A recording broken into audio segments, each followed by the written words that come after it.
মনে রাখবেন, আল্লাহ যদি আপনার সাথে থাকেন এবং আল্লাহ যদি আপনাকে কবুল করেন, পৃথিবীর কোনো শক্তি নাই আপনাকে টলাবে। পৃথিবীর কোনো শক্তি নাই, পৃথিবীর সমস্ত শক্তি একত্রিত হয়ে আপনার চুল বাঁকা করতে পারবে না, যদি আল্লাহ আপনার সাথে থাকে। আর যদি আল্লাহ আপনার সাথে না থাকে, আইওয়াজ শোডাউন দিয়ে কোনো লাভ হবে না, কেউ আপনাকে বাঁচাতে পারবে। অতএব আল্লাহকে আপন করে নেন, যার যার হক তাকে তাকে দেন, নিজের হক আল্লাহর কাছে চেয়ে নেন, ইনশাআল্লাহ আপনি সুখে থাকবেন। এর আগে আল্লাহ পাক একা ছিলেন, আর কিচ্ছু ছিল না। হুয়াল আউয়াল ওয়াল আখির ওয়াজ যাহির ওয়াল বাতিন ওয়া হুয়া বিকুল্লি শাইইন আলী, সূরা হাদীদ। আল্লাহ পাক একা ছিলেন, কোনো কিছু ছিল না, আল্লাহ একা ছিলেন।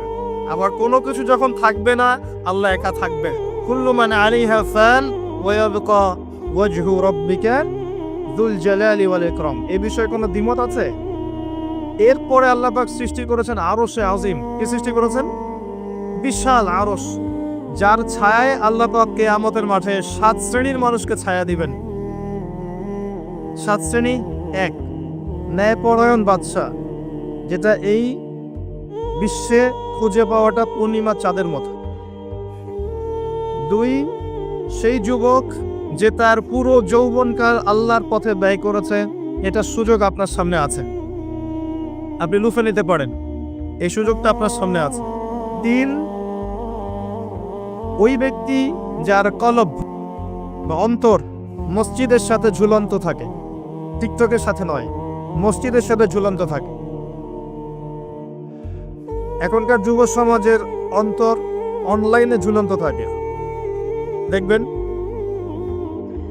4, ওই দুই ব্যক্তি, যে দুই ব্যক্তি পরস্পরকে শুধুমাত্র আল্লাহর জন্য ভালোবাসে। এখানে বয়ফ্রেন্ড গার্লফ্রেন্ড সম্পর্ক বোঝানো হয়নি, এই দুনিয়ার স্বার্থে জর্জরিত ভালোবাসার বাইরেও ডিভাইন একটা ভালোবাসা আছে, সেটা হচ্ছে আল্লাহর জন্য ভালোবাসা। আর যখন আপনি কাউকে আল্লাহর জন্য ভালোবাসবেন, তখন আপনি কষ্ট পাবেন না ইনশাআল্লাহ। যখন আপনি ভালোবাসার মানুষের কাছে কিছু প্রত্যাশা করবেন, তখন আপনি কষ্ট পাবেন পদে পদে। আল্লাহর জন্য ভালোবাসেন মানুষকে, আপনি কষ্ট পাবেন না ইনশাআল্লাহ। দুই ব্যক্তি যারা পরস্পরকে আল্লাহর জন্য ভালোবাসে, আরো সে ছায়া ছায়া পাবে। 5, ওই যুবক যাকে কোনো সুন্দরী নারী আহ্বান করেছে জেনার জন্য, কিন্তু সেই যুবক বলেছে আমি আল্লাহকে ভয় করি, যেটা এই জেনারেশনের মধ্যে খুঁজে পাওয়া দুষ্কর। বরং তারা উল্টা প্রত্যাশায় থাকে যে কখন কোনো মেয়ে আমাকে প্রপোজ করবে। তারা ইউসুফ নয় আলাইহিস সালাম। 6, ওই ব্যক্তি যার ডান হাত কি দান করছে, বাম হাত খবর রাখে না। ডান হাত কি দান করছে, বাম হাত খবর রাখে না। আমাদের মতো নয় যে অল্প কিছু দান করেই দানবীর টাইটেল লাগিয়ে মানুষের দুয়ারে দুয়ারে যাচ্ছে সাপোর্টের জন্য, এমন নয়। 7, ওই ব্যক্তি যে নীরবে নিভৃতে আল্লাহর কথা স্মরণ করে এবং আল্লাহর কথা স্মরণ করতে করতে তার চোখ দিয়ে অশ্রু প্রবাহিত হয়। এই 7 শ্রেণীর মানুষকে আল্লাহ রাব্বুল আলামিন তার ওই আরশের ছায়ায় কিয়ামতের মাঠে ছায়া দিবেন ইনশাআল্লাহ তাআলা। আমরা কি এই ছায়াটা পেতে চাই? অপশন আমাদের সামনে খোলা আছে। আমরা কিন্তু ওই যুবক হতে পারি, ওই দুই ব্যক্তি হতে পারি, ওই ব্যক্তি হতে পারি যে মসজিদের সাথে সম্পর্ক রাখে, গোপনে দান করতে পারি, রাতে নিভৃত আল্লাহর জন্য কাঁদতেও পারি না? সব সুযোগ আমাদের সামনে আছে। আল্লাহ চাইলে আপনি ন্যায়পরায়ণ বাদশাও হতে পারবেন ইনশাআল্লাহ, যদি আল্লাহ আপনার তাকদিরে লিখে রাখেন, এটাও সম্ভব। চলে আসেন আরশে আজিমের পরে আল্লাহ পাক সৃষ্টি করেছেন কলম, এবং কলম সৃষ্টি করে আল্লাহ পাক পুরো মহাবিশ্বের তাকদির লিখেছেন। পৃথিবীর শেষ দিন পর্যন্ত কি হবে না হবে, খুঁটিনাটি বিষয়, এত খুঁটিনাটি যে আল্লাহ পাকের ওই লিখার বাইরে পৃথিবীতেও কোনো আযাব গজব আসে না। যা লিখা আছে ওটাই আসবে। পৃথিবীতে যা আসছে, যে আযাব, যে বিপদ, যে বালা মুসিবত গুলো আসছে আসমানি এবং জমিনের, এগুলোও আল্লাহর কাছে লেখা আছে। সুবহানাল্লাহ। এমনকি এই পৃথিবীতে কতজন মানুষ এসেছে, চলে গেছে এবং আসবে, এই হিসেব আল্লাহর কাছে আছে। চিন্তা করতে পারেন, পৃথিবীতে কত মাখলুক আছে, হিসেব আল্লাহর কাছে আছে। এই মহাবিশ্বে কত গ্যালাক্সিজ আছে, গ্রহ নক্ষত্র আছে, আল্লাহর কাছে হিসেব আছে। পিঁপড়া কতটুকু আছে এই পৃথিবীতে এটা আল্লাহ জানেন, কতগুলো আছে। সমুদ্রের নিচে কি আছে আল্লাহ জানেন। প্রতিটা বিষয় মহাবিশ্বের লিখিত হয়ে গেছে। এখন যে আল্লাহর কাছে সব লিখিত আছে, সেই আল্লাহ কি আমার রিজিকের মালিক নন? তাহলে রিজিক নিয়ে এত টেনশন করার কি আছে ভাই? টেনশনে কিছু আছে?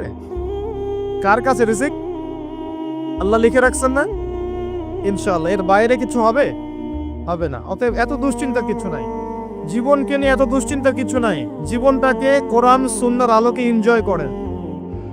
একটা বই আছে না, এনজয় ইওর লাইফ, বইটা পড়েছেন? কোরআন সুন্নাহকে দিয়ে জীবনকে এনজয় করা যায়। কোরআন এবং সুন্নাহর আনুগত্যের মধ্য দিয়ে আপনি জীবনকে উপভোগ করেন, টেনশন করার দরকার নেই। মনে রাখবেন, আল্লাহ যদি আপনার সাথে থাকেন এবং আল্লাহ যদি আপনাকে কবুল করেন, পৃথিবীর কোনো শক্তি নাই আপনাকে টলাবে। পৃথিবীর কোনো শক্তি নাই, পৃথিবীর সমস্ত শক্তি একত্রিত হয়ে আপনার চুল বাঁকা করতে পারবে না, যদি আল্লাহ আপনার সাথে থাকে। আর যদি আল্লাহ আপনার সাথে না থাকে, আইওয়াশ শোডাউন দিয়ে কোনো লাভ হবে না, কেউ আপনাকে বাঁচাতে পারবে। অতএব আল্লাহকে আপন করে নেন, যার যার হক তাকে তাকে দেন, নিজের হক আল্লাহর কাছে চেয়ে নেন, ইনশাল্লাহ আপনি সুখে থাকবেন। তাকদীর আল্লাহ পাক লিখে ফেলেছেন। এরপরে আল্লাহ রাব্বুল আলামিন কি লিখেছেন? এরপরে আল্লাহ রাব্বুল আলামিন মহাবিশ্ব সৃষ্টি করেছেন 6 দিনে। কয় দিনে? কোরআনে দলিল আছে, হুয়াল্লাযী খালাকাস সামাওয়াতি ওয়াল আরদা ফি সিত্তাতি আইয়াম। তিনি সেই আল্লাহ যিনি আসমান সমূহ, একটা আসমান নয়, আসমান সমূহ মানে যতগুলো আসমান আছে, আর আমরা জানি 7টা আসমান আছে। কয়টা? 7টা মহাবিশ্ব আছে। এখন পর্যন্ত সায়েন্স যত কিছু আবিষ্কার করেছে, এগুলো প্রথম মহাবিশ্বের আবিষ্কার। দ্বিতীয়টাতে ওরা যেতেই পারেনি এখন পর্যন্ত, অতদূর পর্যন্ত স্পেসশিপ যেতেই পারবে না। কথা কি বুঝতে পারছেন? এটা প্রথম আসমানের বিষয়। এরকম আরো 6টা আসমান মহাবিশ্ব আল্লাহ পাক প্রস্তুত করেছেন। তারপরে আছে সিদরাতুল মুনতাহা, তার উপর একটা মহাসাগর আছে, তারপরে কুরসি, তার উপর আরশে আজিম, আর আরশে আজিমের উপরে আল্লাহ সুবহানাহু ওয়া তাআলা। এখানে একজন মানুষ ওই পর্যন্ত চলে গিয়েছিলেন, তিনি কে? মুহাম্মদুর রাসূলুল্লাহ সাল্লাল্লাহু আলাইহি ওয়াসাল্লাম। তার মর্যাদা আর বোঝার বাকি আছে? তো সবার প্রতি অনুরোধ থাকবে, সেই ব্যক্তি, সেই নবী মুহাম্মদ সাল্লাল্লাহু আলাইহি ওয়াসাল্লামের সুন্নাহ মাফিক জীবনযাপন করেন, আল্লাহ পাক তৌফিক দান। এবং এই সুন্নাহটা জীবনের একটা ক্ষেত্রে মানলে হবে না, জীবনের সমস্ত ক্ষেত্রেই মানতে চেষ্টা করতে হবে। আল্লাহ পাক তৌফিক দান করুন। আল্লাহ রাব্বুল আলামিন এরপরে মহাবিশ্ব সৃষ্টি করে দীর্ঘদিন পর্যন্ত, অনন্তকাল বলবো না, দীর্ঘদিন পর্যন্ত মানুষ সৃষ্টি করেন নাই। জি, সূরা দাহরের প্রথম আয়াতে আল্লাহ পাক বলেছেন, হাল আতা আলাল ইনসান হিনুম মিনাদ দাহরি লাম ইয়াকুন শাইআম মাযকুর। মানুষের উপরে এমন একটা সময় চলে গেছে যে মানুষ কোনো আলোচ্য বিষয় ছিল না। মানে মানুষ সৃষ্টি করা হবে, এখন দুনিয়া যা হচ্ছে দেখতে পাচ্ছেন, আমরা কোনো টপিকই ছিলাম না। এত সময় চলে গেছে মহাবিশ্ব, এখন মনে হয় দুনিয়াটা আমাদের, তাই না? মানুষই সব, মানুষই এই দুনিয়ার পলিটিক্যাল মালিক, ইকোনমিক মালিক, সংস্কৃতির মালিক, পরিবার, ব্যক্তি, সমাজ, সবকিছু মালিককে মালিক মনে হয় এখন মানুষকে। কিন্তু এমন একটা সময় ছিল যখন আল্লাহ বলছেন মানুষ সৃষ্টি হবে, এই বিষয়টা অনেক দূরের পথ ছিল। আল্লাহর জ্ঞানে ছিল, কিন্তু মহাবিশ্বে মানুষের অস্তিত্ব ছিল না। এই মহাবিশ্বেই মানুষের অস্তিত্ব ছিল না। আল্লাহ রাব্বুল আলামিন মহাবিশ্ব সৃষ্টি করেছেন কুন ফায়াকুন, হও হয়ে যাও। সূরা আম্বিয়ার 30 নম্বর আয়াতে আল্লাহ পাক বলেছেন, আওয়ালাম ইয়ারাল্লাযীনা কাফার, কাফেররা কি লক্ষ্য করে দেখে না, আন্নাস সামাওয়াতি ওয়াল আরদু কানাতা রাতকান ফাফাতাকনাহুমা, কাফেররা কি লক্ষ্য করে দেখে না যে আসমান সমূহ এবং জমিন একটা বিন্দুর মধ্যে একত্রিত ছিল, আমি আল্লাহ এটাকে বিস্ফোরিত করে দিয়েছি, পৃথক করে দিয়েছি। এটা সায়েন্সের একটা থিওরির সাথে মেলে না। কোন থিওরি? তারা বলছে বিগ ব্যাং থেকে সব সৃষ্টি হয়েছে, আর আল্লাহ পাক বলছেন বিগ ব্যাং আমি ঘটিয়েছি। তাহলে চিন্তা যেখানে শেষ, আল্লাহ পাকের কুদরত সেখান থেকে কি শুরু। তা আমরা সীমাবদ্ধতা বুঝতে পারছি সায়েন্সে। আমি নিজেও সায়েন্সের ছাত্র, বাট আমি এটা স্বীকার করি সায়েন্স সবকিছুর সমাধান দিতে পারবে না। কারণ আপনি কমন একটা প্রশ্ন করেন যে রূহ কাকে বলে, সায়েন্সকে বলেন যে can you give us the definition of রূহ, আমাদেরকে রূহের সংজ্ঞা দিতে পারবেন? রূহটা কঠিন নাকি তরল না বায়বীয় না কি, আপনি কি ব্যাখ্যা করতে পারবেন? পারবেন না। সিম্পল। জিন জাতির ব্যাখ্যা দেন, ফেরেশতার ব্যাখ্যা দেন, কবরের আযাবের ব্যাখ্যা দেন, জান্নাত জাহান্নাম হুর পরির ব্যাখ্যা দেন। হুর পরি না, হুরুন আইন ভুল হয়েছে, হুরুন আইন, মিজান, পুলসিরাত এগুলোর ব্যাখ্যা দিতে পারবে? আমাদের আত্মাটারই তো ব্যাখ্যা দিতে পারছে না। ঘুম, স্বপ্নের ব্যাখ্যা দিতে পারবে? ঘুমন্ত অবস্থায় মানুষ হাসছে এবং কাঁদছে, কি জন্যে ব্যাখ্যা দিতে পারবে? স্বপ্ন দেখছে, কোত্থেকে স্বপ্ন আসছে, আর স্বপ্ন মাঝে মাঝে সত্য কেমন করে হচ্ছে, এর ব্যাখ্যা দিতে পারবে? স্বপ্ন সত্যি হয় না? শেষ জামানায় মুমিনদের স্বপ্ন বেশি বেশি সত্য হবে এমনও এসেছে হাদিস। আখিরুজ জামানে মুমিনদের স্বপ্ন সত্যি হবে। নবী সাল্লাল্লাহু আলাইহি ওয়াসাল্লাম নবুয়তের আগে এমন স্বপ্ন দেখতেন সকালবেলা সত্য হয়ে যেত। নবুয়তের একটা অংশ স্বপ্ন, 36 ভাগের 1 ভাগ সত্য স্বপ্ন। যাই হোক, আমরা টপিকে চলে আসি। আল্লাহ রাব্বুল আলামিন বিগ ব্যাং দিয়ে মহাবিশ্ব সৃষ্টি করার পর সুদীর্ঘকাল পর্যন্ত মানুষকে সৃষ্টি করেন নাই। এরপরে অনেক সময় পর আল্লাহ পাক ফেরেশতাদেরকে ডেকে বলছেন এই আয়াতটা, যে হে ফেরেশতারা, আমি পৃথিবীতে আমার খলিফা পাঠাতে চাই, মানুষকে আমার খলিফা করে পাঠাতে চাই। খলিফা কি জিনিস? যিনি কাপড় সেলাই করেন তিনি খলিফা? খলিফা কি জিনিস? খলিফার ডেফিনেশনটা শোনে না। আল্লাহ পাক আদম আলাইহিস সালাম ছাড়াও আরো একজন নবীর ব্যাপারে খলিফা শব্দ ব্যবহার করেছেন, তার নাম কি? শুকরান, কে বলেছেন? জাযাকাল্লাহ। দাউদ আলাইহিস সালাম, তার ব্যাপারে আল্লাহ পাক বলেছেন তিনি ছিলেন খলিফা। কোন সূরা? সূরা সাদ। কোন সূরা? সূরা সাদ। আল্লাহ পাক বলেছেন ইয়া দাউদ, হে দাউদ, ইন্না জাআলনাকা খলিফাতান ফিল আরদ, নিশ্চয়ই আমি তোমাকে পৃথিবীতে আমার খলিফা করেছি। সুলাইমান আলাইহিস সালামের সময় এত উন্নত সভ্যতা ছিল যেটা আর কখনো আসবে না, এবং তাকে এত ক্ষমতা দেওয়া হয়েছিল আল্লাহর পক্ষ থেকে, যার কথা নবী সাল্লাল্লাহু আলাইহি ওয়াসাল্লাম স্মরণ করে বলেছিলেন যে একটা জিন আমাকে সালাতের মধ্যে ডিস্টার্ব দিচ্ছিল, আমি ভাবলাম জিনটাকে ধরে বেঁধে রাখবো। এটা আমাদের নবীজি বলছেন, একটা জিন আমাকে নামাজে ডিস্টার্ব করছিল, আমি ভাবলাম জিনটাকে ধরে খুঁটির সাথে বেঁধে রাখি। তখন আমার সুলাইমানের কথা মনে পড়লো, আমার ভাই সুলাইমানের কথা মনে পড়লো, যে সুলাইমান আলাইহিস সালামকে আল্লাহ পাক এই ক্ষমতা দিয়েছিলেন। আর সুলাইমান আলাইহিস সালাম আল্লাহর কাছে দোয়া করেছিলেন, আল্লাহ আমাকে যে ক্ষমতা দিয়েছো এরপর আর কাউকে দিও না, এটা দোয়া করেছিলেন। আমার সুলাইমানের কথা মনে পড়লো, আমি জিনটাকে ছেড়ে দিলাম, বাদলাম। আমাদের নবী মুহাম্মদ সাল্লাল্লাহু আলাইহি ওয়াসাল্লাম মানুষের সম্মান বুঝতেন। আমাদের নবী মুহাম্মদ সাল্লাল্লাহু আলাইহি ওয়াসাল্লাম অন্যের সম্মান বুঝতেন। আর আমরা তার উম্মাহ, অন্যের সম্মান নষ্ট করতে পারলে আমাদের ভাত হজম হয়। অন্যের সম্মান নষ্ট না করা পর্যন্ত ভাত হজম হবে না। আর মুহাম্মদ সাল্লাল্লাহু আলাইহি ওয়াসাল্লাম অন্যের সম্মান বুঝতেন। আসেন, সুলাইমান আলাইহিস সালাম এবং দাউদ আলাইহিস সালাম এই থেকে বিশ্ব শাসন করেছিলেন। আর যে চিনেন তো আপনারা, কোন দিকে? চায়নার দিকে, রাশিয়ার দিকে, নাকি আমেরিকার দিকে? আচ্ছা, ওইদিকে আমরা পরে আসবো ইনশাল্লাহ। সভ্যতার সংকটের শেষের দিকে আমরা ওইদিকে আসবো ইনশাল্লাহ। এবার আসেন, দাউদ আলাইহিস সালামকে আল্লাহ পাক বলছেন তোমাকে খলিফা করেছে পৃথিবীতে, তোমার কাজ কি?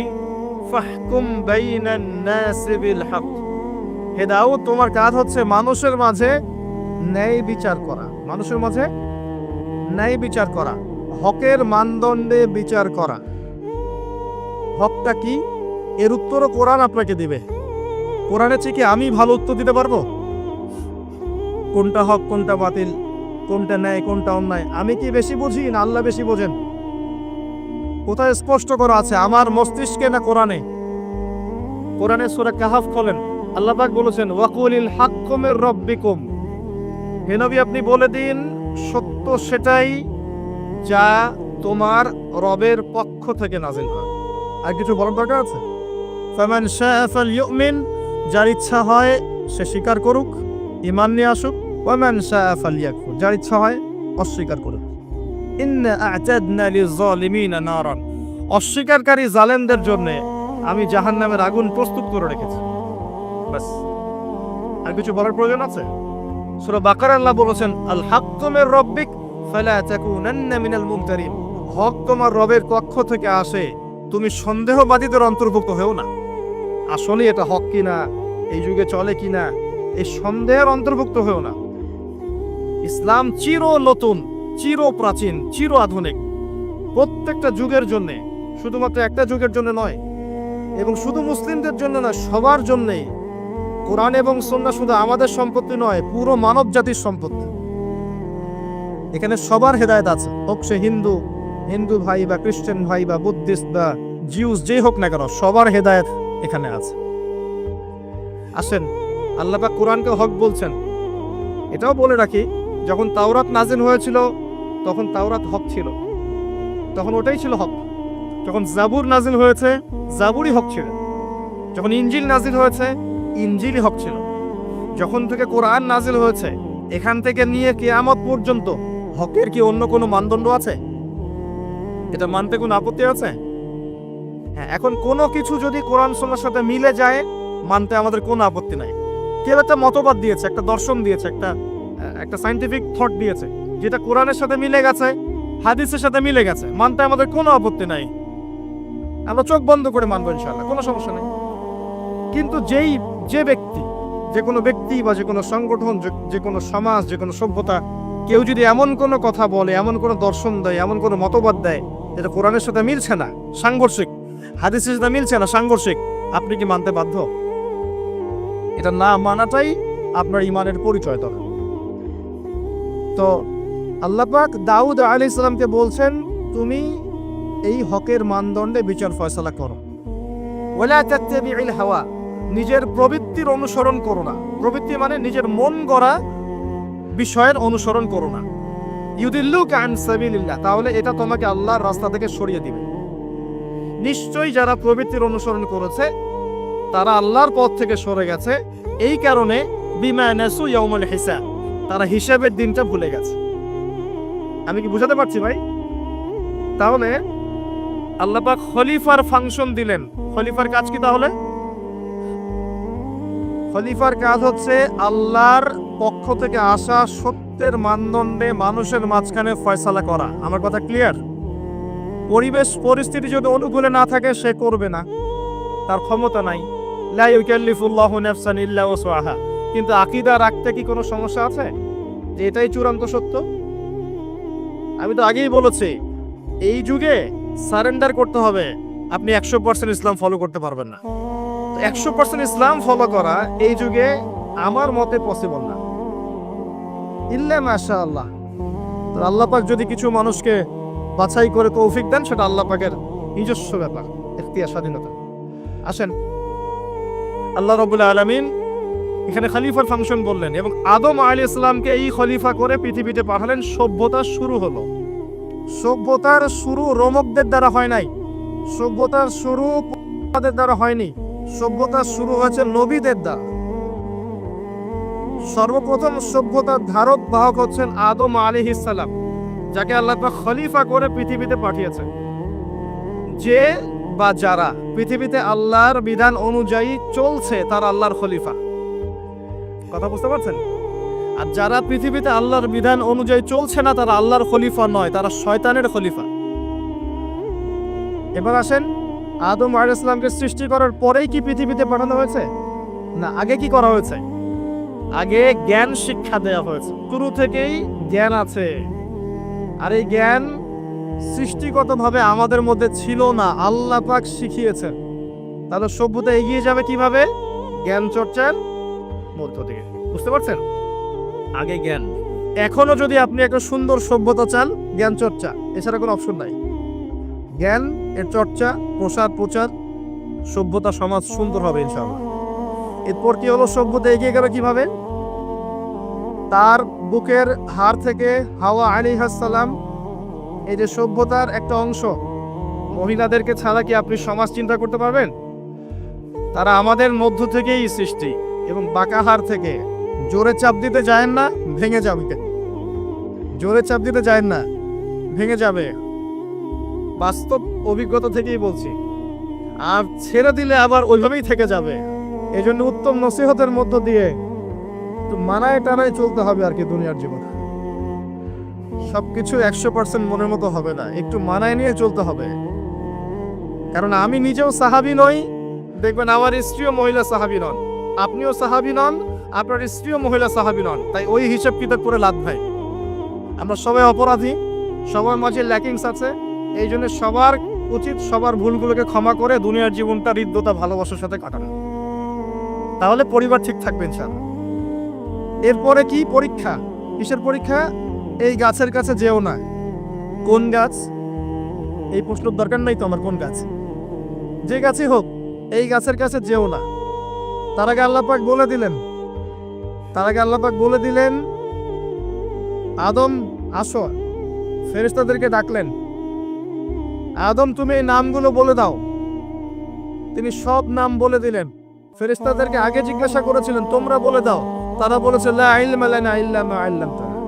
এখানে জ্ঞানের মধ্য দিয়ে আল্লাহ পাক আদম আলাইহিস সালামকে সম্মানিত করলেন। জ্ঞান, সম্মান, নবী, সভ্যতার সূচক। আমার কথা কি বুঝতে পারছেন? এরপরে ইবলিস, সবাই সেজদা করলো। আদম জ্ঞানে জয়ী হয়েছে, তোমরা সবাই তাকে সেজদা করো। আল্লাহ পাক আদম আলাইহিস সালামকে বড় করলেন, কারণ তিনি তাকে ভালোবাসেন। আল্লাহ পাক আমাদেরকে ভালোবাসেন, বাসেন না? আল্লাহ পাক আমাদেরকে প্রচন্ড ভালোবাসেন। আর আপনি যাকে ভালোবাসবেন তাকে বড় করতে চাইবেন না? আল্লাহ পাক আদম আলাইহিস সালামকে উঁচু করলেন, তোমরা আদমকে সিজদা করো। ওয়া ইয কুলনা লিল মালাইকাতি ইসজুদু লিআদম ফাসাজাদু, সবাই সিজদা করলো ইল্লা ইবলিস। ইবলিস কেন সিজদা করলো না? কিয়াস করলো, খলাকতানি মিন নার ওয়া খলাকতাহু মিন তিন। আমাকে সৃষ্টি করেছেন আগুন দিয়ে, তাকে সৃষ্টি করেছেন মাটি দিয়ে, আমি কেন তাকে সিজদা করতে যাব? Remember, listen to me. ইবলিসের জ্ঞান ছিল, ইবলিসের আমল ছিল। আই রিপিট, ইবলিসের জ্ঞান ছিল, ইবলিসের আমল ছিল। ইবলিসের মাঝে বিনয় ছিল না, অহংকার ছিল। ইবলিস ধ্বংস হয়ে গেছে। যদি আমাদের জ্ঞান, আমাদের ডিগ্রি, আমাদের সার্টিফিকেট আমাদেরকে অহংকারী বানায়, আমরা ইবলিসের কাতারভুক্ত হয়ে যাব, নাউজুবিল্লাহ। ঠিক আছে? এবার ইবলিসকে বের করে দেওয়া হলো, চিরস্থায়ী জাহান্নামী অভিশপ্ত করা হলো। আদম এবং হাওয়া আলাইহিস সালাম জান্নাতে রাখা হলো। গাছের কাছে যেও না, তারা চলে গেলেন। কিভাবে চলে গেলেন? এখানে আসেন। ইবলিস এসে ওয়াসওয়াসা দিয়েছে। কি ওয়াসওয়াসা সেটা শোনেন। এটা একটা ভালো প্রশ্ন। কোন ওয়াসওয়াসায় পড়ে তার এই কাজটা করে ফেললেন? এটা সূরা তহার মধ্যে আছে। কোন সূরা? তহা। এখানে আল্লাহ পাক বলেছেন, ইবলিস এসে বলেছিল যে তোমরা যদি ওই গাছের কাছে যাও এবং এর ফল খাও, তাহলে তোমরা চিরস্থায়িত্ব লাভ করবে। চিরস্থায়িত্ব, অমর হয়ে যাবে। অমর, কথা বুঝতে পারছেন? অমরত্ব। অমরত্বের টোপ দিয়ে ইবলিস এভাবে ওয়াসওয়াসা দিয়েছে আমাদের পিতাকে, আমাদের মাকে। এর ফলশ্রুতিতে আল্লাহ রাব্বুল আলামিন আমাদেরকে নামিয়ে দিয়েছেন পৃথিবীতে। আল্লাহ পাক নামিয়ে দেওয়ার সময় আদম এবং হাওয়া আলাইহিস সালাম তাদেরকে ক্ষমা করে দিয়েছেন, কিন্তু একটা সময় দিয়েছেন, এখন আর জান্নাতে থাকা হবে না, পৃথিবীতে চলে যাও, এখানেও চিরস্থায়ী জীবন পাবে না, নির্দিষ্ট সময় থাকবে। এর মধ্যে আমি তোমাদের রিজিক দিব, তোমাদেরকে আমি খাবার দিব, বাসস্থান দিব, সবকিছু দিব, স্ত্রী সন্তান যা যা লাগে মৌলিক চাহিদা সব দিব। তখন যদি তোমরা আমার হেদায়েতকে মেনে চলো, আবার জান্নাতে ফিরে আসবে। যদি না মানো, ইবলিসের সাথে জাহান্নাম। কথা ক্লিয়ার? সহজ সরল জীবন দর্শন, দ্য ফিলসফি অফ লাইফ। এত দর্শন শেখার দরকার নাই। আমরা দর্শনের বই পড়তে পড়তে মাথা খারাপ হয়ে গেছে। দর্শন, জৈন দর্শন, চারবাক দর্শন, ইউরোপিয়ান দর্শন, আধুনিক দর্শন পড়তে পড়তে অবস্থা খারাপ। মার্কসীয় দর্শন, সুবহানাল্লাহ। একটা সহজ সরল জীবন দর্শন আল্লাহ দিয়েছেন। সূরা বাকারার আয়াত নাম্বার 38 এবং 39, দুইটা আয়াত। কি দর্শন? আল্লাহ বলছেন, কুল নাহবিতু মিনহা জামিআ। আমি আল্লাহ বললাম তোমরা সবাই নেমে যাও। কারা কারা সবাই? আদম, হাওয়া, ইবলিস, তোমরা নেমে যাও পৃথিবীতে। ফাইম্মা ইয়াতিয়ান্নাকুম মিন্নি হুদান, তোমাদের কাছে আমার পক্ষ থেকে হেদায়েত আসবে। কি আসবে? এই যে তাওরাত, জাবুর, ইনজিল, কোরআন, আল্লাহর বাণী, ওহী, এগুলো আসবে। রাসূল আসবেন। ফামান তাবিআ হুদায়া ফালা খাউফুন আলাইহিম ওয়ালা হুম ইয়াহজানুন। যে বা যারাই আমার এই হেদায়েতকে মেনে চলবে তাদের বিন্দু মাত্র ভয় নাই, কোনো টেনশন নাই, কোনো ভাবনা নাই, ইনশাআল্লাহ আবার জান্নাতে ফিরে আসবে ইনশাআল্লাহ। সুসংবাদ, ঠিক আছে। তারপরে আল্লাহ পাক বলেন ওয়াল্লাযীনা কাফারু ওয়া কাযযাবু বিআয়াতিনা, কিন্তু যারা আমার আয়াতকে মিথ্যা প্রতিপন্ন করবে এবং অস্বীকার করবে, কুফরি করবে, ফাউলাইকা আসহাবুন নার, এরা হবে জাহান্নামের অধিবাসী। কার সাথে? ইবলিসের সাথে। হুম ফিহা খালিদুন, তারা সেখানে চিরস্থায়ী পাবে। সহজ সরল জীবন দর্শন, দ্য ফিলোসফি অফ লাইফ। মানলেই শান্তি, না মানলেই অশান্তি। এরপর একটা চ্যালেঞ্জ, ইবলিস চ্যালেঞ্জও করছে, আল্লাহ তুমি আমাকে বের করে দিয়েছ, ঠিক আছে, আমি আদম সন্তানের ডান দিক থেকে আসব, বাম দিক থেকে আসব, সামন থেকে আসব, পিছন থেকে আসব, তাকে আমি জাহান্নামের পথে নিয়েই ছাড়ব। এটা মনে রাখেন মাথার মধ্যে, ইবলিসের চ্যালেঞ্জ। আর আল্লাহ পাকও সতর্ক করলেন, ইন্নাহু লাকুম আদুউম মুবিন, সে তোমাদের স্পষ্ট শত্রু। এবার পৃথিবীতেও নামিয়ে দিলেন, হেদায়েতও পাঠাচ্ছেন, নবী রাসূল পাঠিয়েছেন। সভ্যতা আস্তে আস্তে এগিয়ে চলল। সভ্যতায় দুইটা শক্তি দেখতে পাচ্ছেন, একটা আল্লাহর পক্ষ থেকে আসা শক্তি, একটা শয়তানি শক্তি। এই দুজনই সভ্যতা এগিয়ে চলছে। আবারও বলছি, সভ্যতা শুরু হয়েছে নবী দ্বারা, রোমকদের দ্বারা নয়। সভ্যতা শুরু হয়েছে নবী দ্বারা। মানুষ আগে গাছের ছাল পাতা করে থাকতো না। সূরা আরাফে আল্লাহ পাক বলেছেন, আমি মানুষের জন্য, আদম হাওয়া আলাইহিস সালাম তাদের জন্য লেবাস পাঠিয়েছি, পোশাক পাঠিয়েছি। আমি লেবাস নাজিল করেছি উপর থেকে। লোহার খনি দেখেছেন? লোহার খনি কেউ কি বিশ্বাস করবে যে লোহা মহাকাশ থেকে পৃথিবীতে এসে পড়েছে? ওয়ানজালনাল হাদিদ, আল্লাহ পাক বলছে আমি হাদিদ নাজিল করেছি। কোরআন নাজিল করা বোঝেন? কোরআন নাজিল মানে কি? আল্লাহর উপর থেকে কোরআন আসেনি। জিবরাইল আলাইহিস সালাম কোরআন নিয়ে আসছেন না নিচে মুহাম্মদ সাল্লাল্লাহু আলাইহি ওয়াসাল্লামের কাছে? এটা কোরআন নাজিল হচ্ছে, আনজালা। আল্লাহ পাক এই কথা বলছেন যে লোহা আমি নাজিল করেছি। লোহা একটা অণু আপনি তৈরি করতে পারবেন পৃথিবীতে ল্যাবে বসে? সুবহানাল্লাহ। আল্লাহ পাক নাজিল করেছেন। ঠিক একই ভাবে আল্লাহ পাক পোশাক নাজিল করেছিলেন আদম এবং হাওয়া আলাইহিস সালাম তাদের জন্য। তারা গাছের ছালপাতা পরে ঘোরাফেরা করতেন না। বোগাস কথাবার্তা শেখায় মানুষ। এবং কৃষিকাজ, আপনার প্রযুক্তি, আপনার পরিবার গঠন, সন্তান প্রতিপালন, একজন মানুষের জীবন যাপনের জন্য যত কিছু প্রয়োজন, সব জ্ঞান আল্লাহ পাক আদম আলাইহিস সালামকে শিক্ষা দিয়েছিলেন। দুনিয়াতে আসার পরে যখন যেটা প্রয়োজন হয়েছে, ওহী নাজিল হয়েছে, জিবরাইল আলাইহিস সালাম তাকে শিখিয়ে দিয়েছেন। মানুষ গুহার মধ্যে ছবি এঁকে এঁকে থাকতো, আর এরা বলছে আদম আলাইহিস সালাম বানর থেকে হয়েছেন। নাউযুবিল্লাহ, সুবহানাল্লাহ। এটা যারা বিশ্বাস করে তারা সরাসরি কোরআনের সাথে কুফরি করছে, স্পষ্ট কাফের। আদম আলাইহিস সালাম আল্লাহ পাক তাকে হাত দিয়ে সৃষ্টি করেছেন, নিজের হাতে সৃষ্টি করেছেন। তিনি বানর থেকে মানুষ হননি। হ্যাঁ, যারা এই মতবাদটা দিয়েছে ওরা বানর থেকে মানুষ হতে পারে, আমরা হই না। বরং সূরা বাকারায় আপনি উল্টা চিত্র দেখতে পারবেন। সূরা বাকারায় দেখবেন, পড়তে পড়তে দেখবেন একটা জায়গায় আছে যে শনিবারের সীমা লঙ্ঘন করার জন্য কিছু মানুষকে, বনু ইসরাইলের কিছু মানুষকে আল্লাহ পাক মানুষ থেকে বানর বানিয়ে দিয়েছে। আছে না দলিল? তাহলে এটার প্রমাণ পাওয়া যাচ্ছে। সুবহানাল্লাহ। আসেন সভ্যতা এগিয়ে চলব। সভ্যতা দুটো শক্তি, আল্লাহর বিধান, আল্লাহ নাজিলকৃত পবিত্র তাওহীদ, এবং অপর সাইডে আছে শয়তানের শিরক। কথা কি বুঝতে পারছেন? দিন দিন এগিয়ে চলতে লাগলো। প্রথম কি ক্রাইমটা হলো পৃথিবীতে? সভ্যতার প্রথম ক্রাইম হয়েছে হাবিল কাবিল। কে কাকে হত্যা করেছে? কাবিল হাবিলকে হত্যা করেছে। কি কারণে? ঈর্ষা। এখান থেকে এই সভ্যতার শিক্ষা কি? শিক্ষা হচ্ছে এটাই, আজকে দিনেও যদি আমরা হাবিল আর কাবিলের মতো, কাবিল যেমন করে ঈর্ষা পরায়ণ হয়ে হাবিলকে হত্যা করেছে, এই ঈর্ষা ত্যাগ না করতে পারি, তাহলে এ উম্মার তাকদীরে খারাপই আছে। কথা কি বোঝা যায়? আমরা এখন পর্যন্ত সেই কাবিলের সুন্নাত ত্যাগ করতে পারি নাই। ভিতরটা হিংসা দিয়ে ভর্তি, জর্জরিত। এগুলো যদি খুলে আল্লাহ পাক দেখাতে পারতেন জনগণের সামনে, লজ্জায়, দুর্গন্ধে, ধিক্কার জানাতে জানাতে আপনি আমার লেকচারও শুনতে আসতেন না। হ্যাঁ, যদি আমার কলিজাটাকে খুলে আল্লাহ পাক দেখাতেন যে দেখো এর কলিজার মধ্যে কি পরিমাণ হিংসা আছে, ঈর্ষা আছে, দুনিয়ার লোভ আছে, লালসা আছে, পরশ্রী কাতরতা আছে, দুর্গন্ধে আপনি আমার লেকচার শুনতে আসতেন না। জি, এটা সৌভাগ্য যে আমাদের ভিতরটা আল্লাহ পাক দেখান না।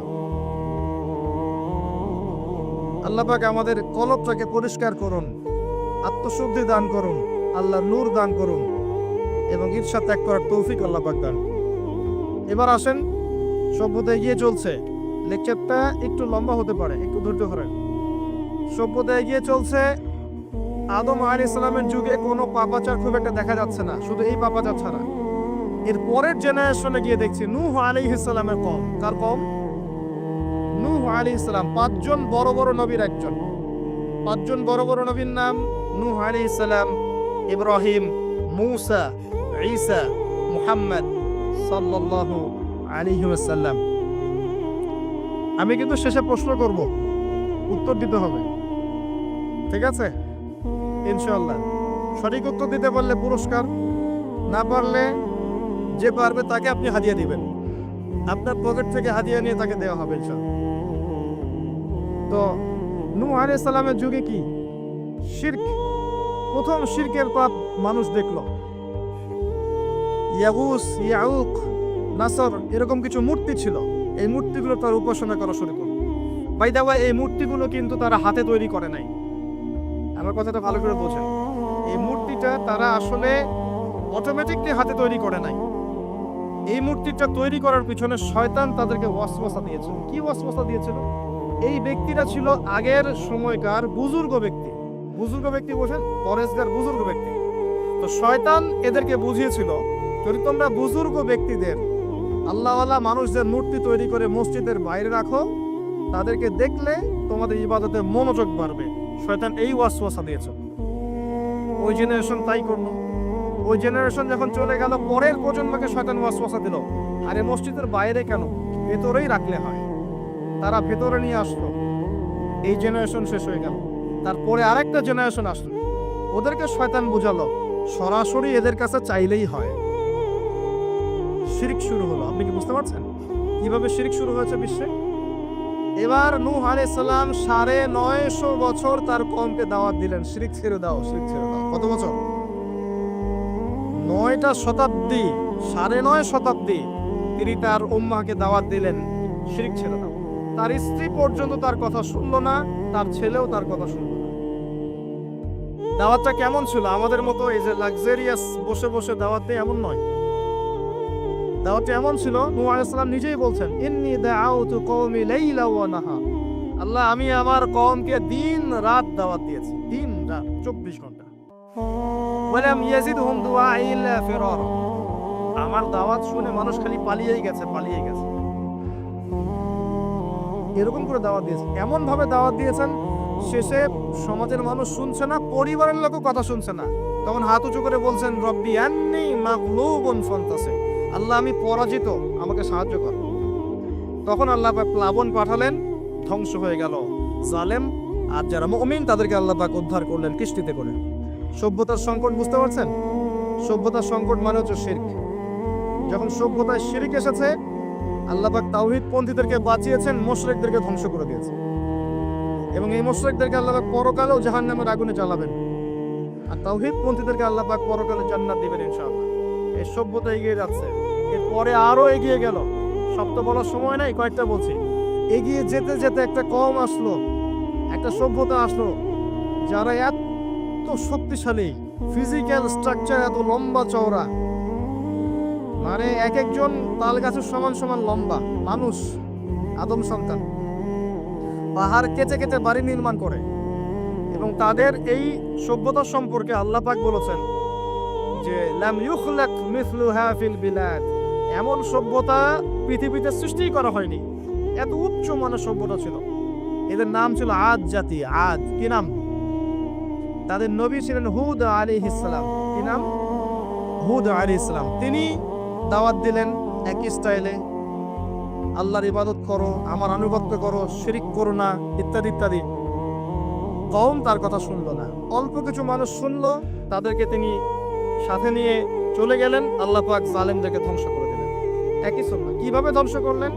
ঝঞ্ঝা বায়ু দিয়ে। এমন বাতাস, যে বাতাসে পুরো কওম উড়ে চলে গেল খেজুর গাছের মতো, খেজুর গাছের ডালের মতো পড়ে থাকলো। যারা বলতো মান আশাদ্দু মিন্না কুওয়া, আমাদের চেয়ে শক্তিশালী আর কে আছে, আল্লাহ পাক ওদেরকে বাতাস দিয়ে উড়িয়ে শেষ করে দিলেন। সুবহানাল্লাহ। এরপরে আরেকটা সভ্যতা আসলো, যার নাম সামুদ। তাদের নবীর নাম সালেহ আলাইহিস সালাম। তারাও আজ জাতির ভাই, ওরাও ফিজিক্যালি অনেক স্ট্রং ছিল। একইভাবে নবী দাওয়াত দিলেন, তারা কবুল করলো না। আল্লাহ পাক ওই মুমিনদেরকে উদ্ধার করলেন, বাকিদেরকে বজ্রপাত দিয়ে ধ্বংস করে দিলেন। কি দিয়ে ধ্বংস করলেন? বজ্রপাত। বজ্রপাতে প্রচন্ড শব্দে কর্ণঘোর ফেটে গেল, তারা তাদের ঘরের সামনেই পড়ে থাকলো।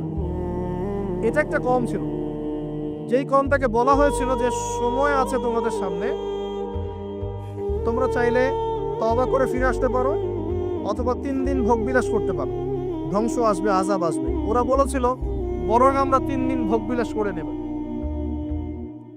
কোন সম্প্রদায়ের সাথে এই আকীদাটা মিলছে? বর্তমান যুগের কোন সভ্যতার সাথে এই আদর্শটা মিলছে? কথা কি বুঝতে পারেন? কারা শিখায় মানুষকে খাও দাও ফুর্তি করো, খাও দাও ফুর্তি করো, কালকের কি চিন্তা, আজকেই বেঁচে নাও? কারা শিখায়? এই যে সালেহ আলাইহিস সালামের কওম এমন ছিল। তওবা করে ফিরে আসো, ওরা বলছে না, 3 দিন সময় আছে, খেয়ে নিয়ে ফুর্তি করে নেব। জেনা, মদ, খাওয়া দাওয়া সব চললো। তৃতীয় দিন সকালবেলা ফজরের সময় বিকট শব্দে ওদের কর্ণকুহর আল্লাহ ফাটিয়ে দিলেন, এবং ঘরের সামনে চিৎপটাং হয়ে পড়ে থাকলো, কওম শেষ, ডিস্ট্রয়।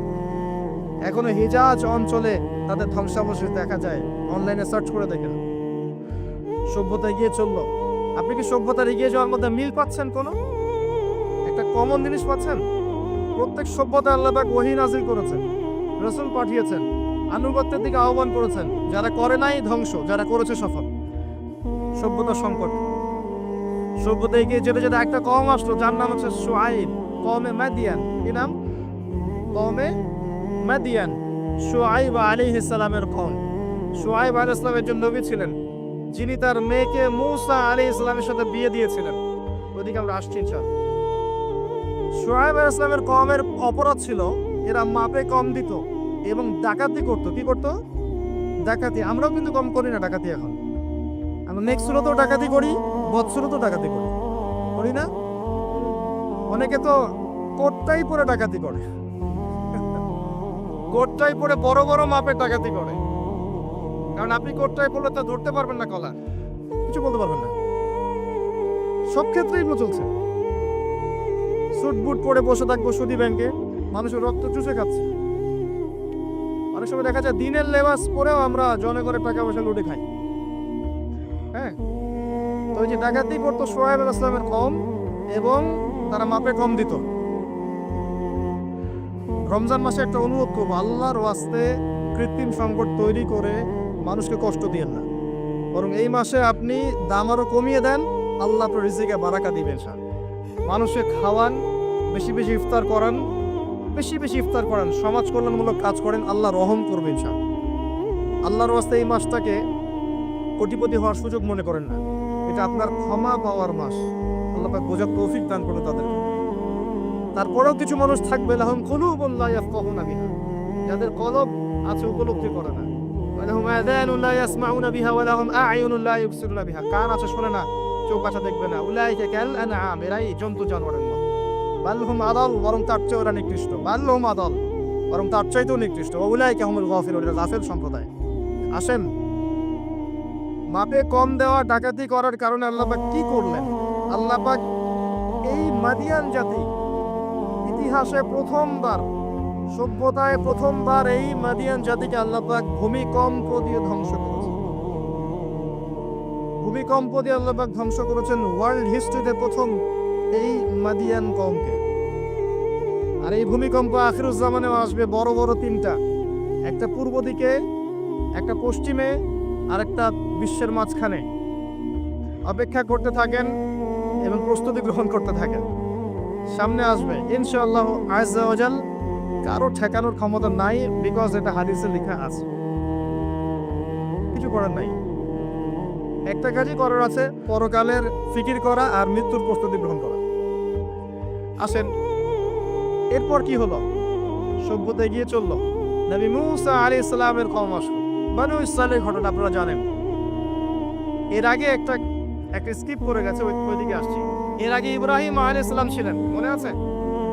ওই যে নমরুদ, ইব্রাহিম আলাইহিস সালাম বাবা তার আহ্বানে সাড়া দিচ্ছে না, বাড়ির থেকে চলে গেলেন। স্ত্রী সারাকে নিয়ে চলে গেলেন প্যালেস্টাইন, সেখানে থাকা শুরু করলেন। পরে হাজরা আলাইহিস সালামকে বিয়ে করলেন, সেখান থেকে আবার মক্কা, সেখানে সন্তানকে জবাই করার ফিতনা। পরীক্ষা, সফল হলেন, প্রত্যেকটা ক্ষেত্রে সফল হলেন। আল্লাহ রাব্বুল আলামিন তাকে বলেছেন যে ইব্রাহিম একাই একটা উম্মাহ। আল্লাহ পাক তাকে অগ্নি পরীক্ষা নিলেন, অগ্নি পরীক্ষাতেও তিনি পাশ করলেন। নমরুদকে আল্লাহ পাক ধ্বংস করলেন, ইব্রাহিমকে বিজয়ী করলেন। বলে সুবহানাল্লাহ। সভ্যতার একই চিত্র। এবার মুসা আলাইহিস সালামের সময় আপনি গিয়ে দেখবেন ফেরাউনকে আল্লাহ পাক দলবল সহ ডুবিয়ে মারলেন। মুসা আলাইহিস সালাম বনী ইসরাইলকে আল্লাহ পাক উদ্ধার করলেন। একই চিত্র। সভ্যতার সংকট, বুঝতে পারছেন? সভ্যতার সংকটের মধ্যে যখনই আপনি দেখবেন শিরক আছে, আল্লাহর অবাধ্যতা আছে, নবীর আনুগত্য নাই, ধ্বংস। যখনই তাওহীদ আছে, সুন্নত আছে, হালাল আছে, নবীর আনুগত্য আছে, সাফল্য। সভ্যতা আরো এগিয়ে গেল। দেখবে দাউদ আলাইহিস সালামের যুগ আসলো, তিনি জেরুজালেম থেকে ওয়ার্ল্ড শাসন করা শুরু করলেন। সুলাইমান আলাইহিস সালামের সময় আসলো, তিনি আরো বড় পরিসরে শাসন করা শুরু করলেন। এদিকে ইউসুফ আলাইহিস সালামের সময় এসেছিল, যিনি মিশরে রাজত্ব করেছিলেন। ইয়াকুব আলাইহিস সালামের সময় এসেছিল। ইদ্রিস আলাইহিস সালামের যুগ এসেছিল। যুলকারনাইন তার সময় এসেছিল, যিনি মাশরিক মাগরিব বিজয় করেছিলেন। অনেক যুগ চলে গেল, এমনকি ঈসা ইবনে মারইয়ামের সময় আসলো, তিনিও একই সুন্নাহ পালন করতে লাগলেন। এরপরেও মুহাম্মদ সাল্লাল্লাহু আলাইহি ওয়াসাল্লামের সময় আসলো। এখান থেকে আপনি একটু কবুল করতে লাগলো এবং ইসলামের প্রচার প্রসার বাড়তে লাগলো। যত প্রচার বাড়তে লাগলো, কাফের মুশরিকদের নির্যাতন তত বেশি বাড়তে লাগলো। এত নির্যাতন বাড়তে লাগলো, এক পর্যায়ে মক্কা থেকে আবিসিনিয়ায় হিজরত করতে হলো, হাবাশা, ইথিওপিয়ায়। সেখানে বাদশা নাজাশী ছিলেন, তিনি মুসলিমদেরকে আশ্রয় দিলেন, সেখানে মুসলিমরা থাকতে লাগলো। এমনকি নবী সাল্লাল্লাহু আলাইহি ওয়াসাল্লাম তায়েফে গেলেন সাহায্য পাওয়ার আশায়। তায়েফবাসী খারাপ ব্যবহার করলো, তাকে রক্তাক্ত করলো, তিনি আবার মক্কায় ফিরে আসলেন। তিনটা বছর গাছের ছাল পাতা খেয়ে সাহাবে কেরামকে শিয়ারে আবু তলেবে রাত দিন কাটাতে হলো। 3 বছরের বয়কট জীবন। এরপরে একই বছর অল্প কয়েকদিনের ব্যবধানে চাচা আবু তলেব এবং স্ত্রী খাদিজা রাদিয়াল্লাহু আনহা ইন্তেকাল করলেন। নবী সাল্লাল্লাহু আলাইহি ওয়াসাল্লাম বিষণ্ণ হয়ে পড়লেন। আল্লাহ পাক তাকে মেরাজ ঘটালেন, তার সমস্ত বিষণ্ণতা দূর হয়ে গেল। নবী সাল্লাল্লাহু আলাইহি ওয়াসাল্লাম 11তম বর্ষে ইয়াসরিব থেকে আগত 6 জন যুবককে দাওয়াত দিলেন, যাদের নেতা ছিল সাআদ বিন জুরারা রাদিয়াল্লাহু আনহু। এই 6 জন ইয়াসরিব মানে মদিনা থেকে এসেছিল, তার ইসলাম কবুল করে আবার মদিনায় ফেরত গেল। তার পরের বছর তারা আরো 6 জনকে নিয়ে আসলো, 6 যোগ 6 মোট 12 জন। এর পরের বছর মুসআব বিন উমাইর রাদিয়াল্লাহু আনহুর দাওয়াতের ফলে 12 থেকে 75 জন মানুষ মদিনা থেকে এসে ইসলাম কবুল করলো। মদিনায় হিজরতের পটভূমি তৈরি হল। নবী সাল্লাল্লাহু আলাইহি ওয়াসাল্লাম তার পরের বছর হিজরত করলেন মদিনায় সাহাবায়ে কেরামকে নিয়ে। এই যে মদিনা, এটাই হলো প্রথম ইসলামিক স্টেট। কথা কি বুঝতে পারছেন? ওই দাউদ এবং সুলাইমান আলাইহিস সালামের পর এবং ইউসুফ আলাইহিস সালামের যুগের পর এই মদিনাই হচ্ছে পরবর্তী ইসলামিক স্টেট। এখানে ছিল রাষ্ট্রের সমস্ত সংজ্ঞা, এখানে ফুলফিল হলো। এখানে জনগণ হলো, এখানে সার্বভৌমত্ব থাকলো, এখানে গভর্নমেন্ট হলো এবং যার প্রেসিডেন্ট স্বয়ং মুহাম্মদ সাল্লাল্লাহু আলাইহি ওয়াসাল্লাম। আমার কথা কি বুঝতে পারছেন? আমি একটু দ্রুত নিয়ে যাচ্ছি আপনাদেরকে, সময় শর্ট। এবার এই মদিনাকে প্রোটেক্টেড করার জন্য নবী সাল্লাল্লাহু আলাইহি ওয়াসাল্লাম সামরিক বাহিনী থেকে শুরু করে ইকোনমিক বেস, আপনার পলিটিক্যাল অ্যাফেয়ার্স, সমস্ত বিষয়গুলো করতে লাগলেন। এক পর্যায়ে আবু সুফিয়ানের কাফেলাকে আক্রমণকে কেন্দ্র করে বদরের যুদ্ধ হয়ে গেল, আর এই যুদ্ধে মুসলিমদেরকে আল্লাহ পাক বিজয় দান করলেন। তার পরের বছর উহুদের যুদ্ধ হলো। আমাদের একটা ভুলের কারণে আমরা এই যুদ্ধে সাময়িক বিপর্যয়ের শিকার হলাম। পরাজিত হয়নি, সাময়িক বিপর্যয়ের শিকার হয়েছি। স্বয়ং নবী সাল্লাল্লাহু আলাইহি ওয়াসাল্লামকেও মার খেতে হয়েছে। জি, এবং 70 জন সাহাবী এখানে ইন্তেকাল করেছেন, শাহাদাত বরণ করেছেন, যার মধ্যে হামজা রাদিয়াল্লাহু আনহু ছিলেন। এর পরের বছর 10,000 সৈন্য নিয়ে মুশরিকরা আক্রমণ করলো মদিনা। এখানে 1.5-2 মাস মদিনাকে অবরোধ করে রাখলো। এটা হলো খন্দকের যুদ্ধ, আহজাবের যুদ্ধ। সূরা আহজাব পড়ে দেখেন। এরপর তারা ফিরে চলে গেল। এবার নবী সাল্লাল্লাহু আলাইহি ওয়াসাল্লাম বললেন, আজকের পর থেকে তারা আর আমাদেরকে আক্রমণ করতে পারবে না, আমরাই করবো ইনশাআল্লাহ। এরপর নবী সাল্লাল্লাহু আলাইহি ওয়াসাল্লাম দাওয়াত বাড়াতে লাগলেন, ইকোনমিক বেস বাড়াতে লাগলেন, সামরিক বিষয়গুলো শক্তিশালী করতে লাগলেন এবং গোত্রে গোত্রে ইসলামের দাওয়াত পৌঁছে দিতে লাগলেন। এক পর্যায়ে স্বপ্ন দেখলেন তিনি মক্কা তাওয়াফ করছেন। সাহাবীরা বুঝে ফেললেন যে আমরা মক্কায় ঢুকবো। তারা ইহরাম বেঁধে মক্কায় ঢুকতে লাগলেন। প্রতিবন্ধকতা দেওয়া হলো হুদাইবিয়া নামক জায়গায়। হুদাইবিয়া নামক জায়গায় খালিদ বিন ওয়ালিদ, যিনি তখন ইসলাম কবুল করেননি রাদিয়াল্লাহু আনহু, তিনি মুসলিমদেরকে ঠেকিয়ে দিলেন, যাওয়া হবে না। এর ফলশ্রুতিতে এখানে চুক্তি হলো, যেটাকে আমরা হুদাইবিয়ার সন্ধি বলে থাকি। চুক্তির প্রতিটা দফায় বাইরের চোখ দিয়ে মনে হয় যে আমাদের প্রতিকূলে যাচ্ছে, কিন্তু আদতে এগুলো আমাদের অনুকূলে ছিল। কি দফা? 10 বছর আমরা যুদ্ধ করব না। ওকে ডান। তোমাদের কেউ আমাদের দলে আসলে ফিরাই দেওয়া লাগবে, আমাদের কেউ তোমাদের দলে গেলে ফিরাই দিব না। ওকে ডান। এই বছর ওমরা করতে পারবে না, ফেরত যেতে হবে। ঠিক আছে ডান। পরের বছর আসতে হবে, তাও 3 দিনের জন্য বিনা অস্ত্রে। ওকে ডান। সবকিছুই ডান, যাও। এই চুক্তি হয়ে গেল। আল্লাহ পাক আয়াত নাযিল করলেন, ইন্না ফাতাহনা লাকা ফাতহান মুবিনা। এই চুক্তির মধ্যেই তোমাকে আমি বিজয় দিয়েছি হে নবী সাল্লাল্লাহু আলাইহি ওয়াসাল্লাম। বলেন সুবহানাল্লাহ।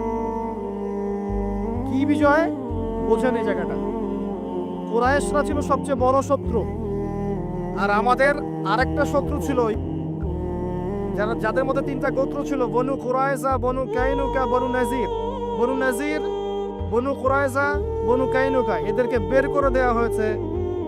এরা খায়বারে গিয়ে আশ্রয় নিয়েছে। এর মধ্যে শুধু বনু কুরাইজাকে হত্যা করা হয়েছিল, কারণ তারা গাদ্দারি করেছিল আহজাবের যুদ্ধে। এটা দ্বিতীয় বড় শত্রু, আর এই কুরাইশরা সবচেয়ে প্রধান বড় শত্রু। কি করলেন নবী সাল্লাল্লাহু আলাইহি ওয়াসাল্লাম? তিনি 10 বছরের জন্য তাদের হাতকে চেপে ধরলেন। এই 10 বছর তারা আমাদের সাথে আর যুদ্ধ করবে না, মানে এরা স্টপ।